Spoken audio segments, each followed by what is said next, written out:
తిరుమల శ్రీవారిని దర్శించుకున్న BJP MP Raghunandan Rao బ్రహ్మోత్సవాల సందర్భంగా స్వామివారిని దర్శించుకున్న ప్రసాదం విషయంలో జరుగుతున్న గందరగోళానికి సుప్రీంకోర్టు తెరవేసింది.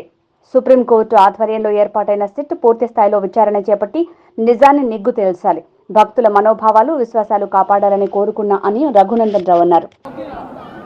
బ్రహ్మోత్సవాల సందర్భంగా ఆ భగవంతుని దర్శనం కలగడం అనేది నిజంగా పూర్వజన్మ సుకృతంగా భావిస్తూ ఉన్నాను. హిందువుల ఆరాధ్య దైవం ఏడుకొండలవాడు, వడ్డీ కాసులవాడు, వారి సమక్షంలో వస్తున్నటువంటి ప్రసాదం విషయంలో జరుగుతున్నటువంటి గందరగోళానికి తొందరగానే సుప్రీంకోర్టు తెరదించిందని భావించాలి. సుప్రీంకోర్టు నేతృత్వంలో ఏర్పాటు చేసినటువంటి సిట్ ప్రసాదం విషయంలో జరుగుతున్నటువంటి గందరగోళానికి తొందరగా ఫుల్ స్టాప్ పెట్టాలి. ఎందుకంటే కోట్లాది మంది భక్తుల మనోభావాలకు సంబంధించినటువంటి అంశం కాబట్టి హిందుత్వం మీద జరుగుతున్నటువంటి దాడిగా దీన్ని చూస్తూ తొందరగానే విచారణాధికారులు సాధ్యమైనంత తొందరగా ఈ విచారణను పూర్తి చేసి భక్తుల మనోభావాల్ని విశ్వాసాలని కాపాడాలని, భగవంతుడు అధికారులకు ఆ శక్తిని ఇవ్వాలని మనస్ఫూర్తిగా ఆ ఏడుకొండల వాడిని వేడుకుంటా ఉన్నాను.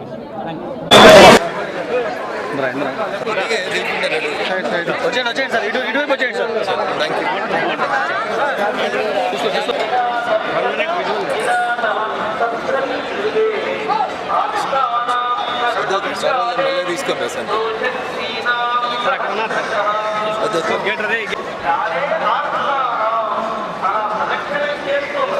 చాలా మీరు ఆగిపోతే నేను మా వాళ్ళందరితో కలిసి థ్యాంక్ యూ.